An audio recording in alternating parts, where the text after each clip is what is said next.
I know you want to cry. I don't wanna walk away, wait till we fast so walking. This isn't something that I ever thought I'd do, but I am really open on this channel. I'm completely transparent. Plus, this video has been requested so many times. So today I'm going to show you my personal watch collection.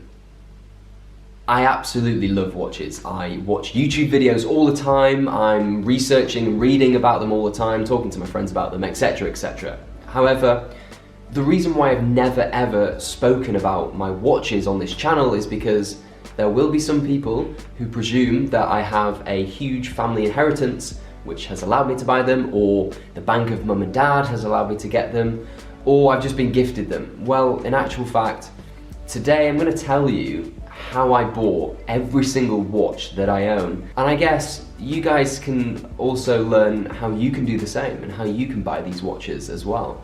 The first watch I'm going to show you today is the Rolex Submariner in green, reference 116610LV, or famously known as the Hulk. This is a 2014 watch, and I bought this back in 2017 for £6,500, and I got it from Watchfinder. At the time, I think the retail value for this watch was around £6,700, so it's crazy to think that I actually bought this for under list price. How did I buy this watch? Well, I need to go a bit further back in time to explain this one. So the first ever watch that I owned was an Omega Seamaster, and I decided to sell my Omega back in 2017, and I got 1.2k for it. And at that point, I'd been working for about a year. I was in full-time employment, and I was really good at saving. So I put all my savings and the 1.2k that I got from my Omega, and I bought this one outright in cash. And at the time, this was by far the biggest ever purchase I had made, and still is, to be honest, one of the biggest purchases I've made. But with this Rolex Submariner, little did I know what was about to unfold over the next 3 to 4 years. This is probably my favourite watch, not only because it was my first ever big purchase, but also because it's an amazing investment watch.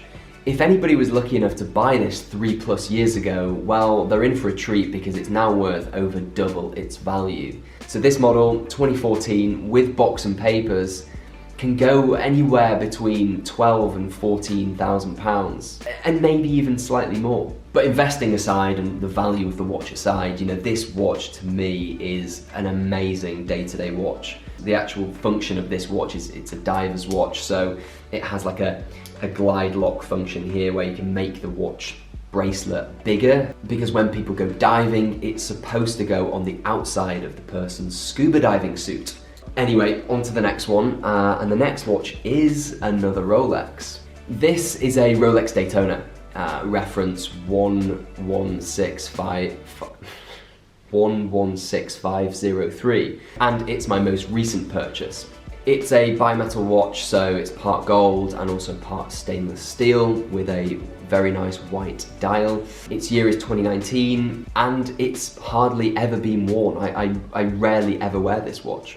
I paid £14,900 for this, which is slightly over retail price. Now, the reason why I did that is because if you go into a store and try and buy a Rolex Daytona brand new, you will be put on a 10+ years waiting list. Yeah, they're pretty much impossible to buy, hence why I paid a little more to get it now. But yeah, it is pre-owned. This Rolex Daytona is beautiful. Honestly, I could not pass on the opportunity to own the iconic Rolex Daytona. I had to buy it. And you may be thinking, okay, how did I buy this watch? Okay, so £14,900, that is a lot of money.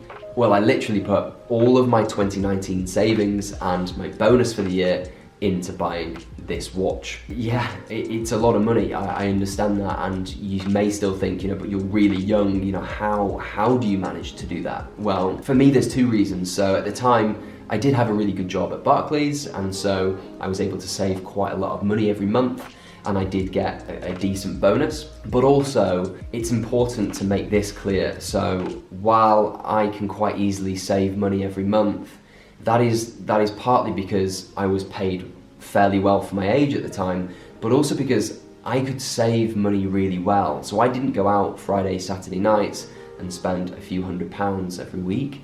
Instead, I put that money into saving for this asset, for this watch. So I just chose to put my money somewhere else, which is my personal choice.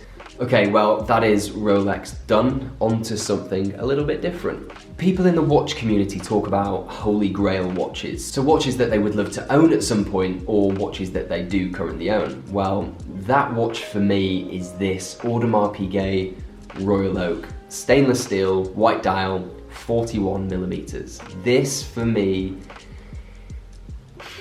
its year is 2013, and I bought this for £15,700, which was £100 less than retail value, so 15.8 for a brand new one of these.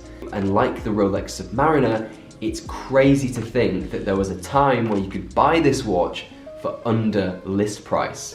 This was and still is my biggest ever purchase. So how did I afford to get this in early 2019? Well, I didn't have enough money to buy this outright. I managed to put down £12,700 on this watch, and then I actually decided to finance the rest, so £3,000. And you may be thinking, why didn't you just wait and save a little bit longer and buy it outright? And you may also be thinking, why the hell would you finance a watch? Like, what is the point? What are the benefits? Well, like I said, I borrowed £3,000 and paid off £250 per month for a whole year at 0% interest. Zero. Okay, so I paid off these monthly payments every month, £250, which I just saw as another savings account.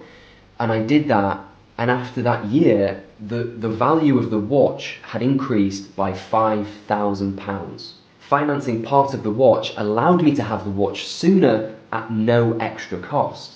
Plus, the asset value of this watch has increased so much. So for me, it was a great way to invest my money, and actually, looking back, a really smart move, but I didn't really know that at the time. I was just desperate to buy this watch. I kind of had a feeling that it would, hold value, do quite well. And I say that because it was all over social media. So similar AP watches with, blue dial had done extremely well. And I thought it wouldn't be long until this model, white dial, would do the same, and now it has, and it's paid off. So yeah, this has proven to be another great investment watch. But, all of that aside, this again, for me, just to look at this watch, it's very strange to talk to somebody who doesn't care about watches about how it feels to wear a watch like this, but honestly, I feel amazing when I wear this, and that's not because, of insecurities that I have, or because I don't feel good enough, I want to feel better than everybody else, so I have to wear this watch to prove a point and show off. It's not any of that to me. It's more, this is a representation of all the hard work that I've put in over the years, and this is just the product of it. This is the product of my hard work, and this is how I like to enjoy it. Alright, moving on. So, they are the nicer watches that I own. And I say nicer watches, what I mean is they are the more expensive watches. But actually the watch that I wear the most is this white swatch with a rubber band. So the story behind this watch, I remember watching a YouTube video called Talking Watches with a Chef, and the channel is by Hadinkee. And this chef was talking about, all his collection basically, and he had this watch amongst a lot of other very nice luxury and vintage watches. And I thought, why has he got that? Well, it doesn't make any sense. This guy has loads of money and he's, lives a very fancy lifestyle, but yet he still had this. And I remember looking at it just thinking, do you know what? That is a very good looking watch. So yeah, there was a point for me where things just clicked, and I realised that my love for watches extended far beyond, the value and the investing side of watches. And yeah, I fell in love with this, and it kind of proves that a watch doesn't have to carry a large monetary value, but instead it can just be the enjoyment that you get from wearing it. This watch gets more compliments than any other, and again, I don't wear them for compliments, but it's interesting that people react better to seeing this versus a Rolex. Here's another watch that I love and wear all the time. It's a very basic Casio, The story behind this watch, I was gifted this when I left my first ever job back in 2017. My colleagues knew that I loved watches and they very kindly decided to buy me this, which, yeah, for me, an amazing leaving gift. And I wear this mostly when I exercise, when I go on a run because of the stopwatch feature. And again, really light, it's pretty low key, and you know, it's sometimes quite nice to wear a low key watch. Yeah, like it. And lastly, this watch carries a lot of mystery. This is an Appella watch, and I got this in the early 2000s on a plane back from the Middle East. So this watch was actually in the shopping magazine that you find in the seat in front of you on a plane. It's not, I don't think it's that expensive, but this watch was actually gifted. I was very young at the time. And yeah, I just don't know much about the watch. I don't know much about the brand. So yeah, request for you guys, if anybody knows much about Appella or this watch or anything to do with the history of the brand, please comment below, please get in touch, because I'd be super fascinated to know. Because up until this point, you know, 15 years or however long it's been, I just don't know much about it. So yeah, please get in touch. But anyway, all that aside, it is a fully gold, 24 karat gold case with a lovely skeleton back, brown leather strap. Now I don't really like leather straps. I don't particularly gravitate towards them, and I don't like wearing them, but on this, I feel like the gold case, the detail on the bezel, and the brown leather strap, honestly, it looks incredible. It's a very different watch. It's more dressy, less sporty. So for all of the watches that I do have, or these three in particular, I do have full box and papers. They are real, before anybody comments that they're fake. And you know, the reason for showing you guys is, you know, partly just to open up another side of my life and to let you guys in on something that I love. But another reason is to share with you guys what I've spent my money on over the last 3 years. And also, I guess, for anybody doubting that buying watches is a bad thing, I hope this kind of clears the air a little bit, especially for watches like Rolex and Audemars Piguet and the likes of Omega and Patek Philippe as well. You can't really go too wrong when you buy these kinds of watches. So if you do want to invest in a watch and enjoy it every day, you can do so without losing money. I hope you've learnt a thing or two watching this. I hope you do take this in the right way. I don't want to come across braggy or, you know, like I'm showing off things, because I'm not. I'm just showing you what I've done and what I've worked hard for over the years. So yeah, I hope you enjoyed. Please feel free to like this video, share with anybody who's interested in watches. Comment if you've got any questions about saving money, investing money, financing watches, advice on which watches to buy, whatever it may be, let me know, and yeah, I'll get back to you. Yeah, it's been fun making this video, really fun.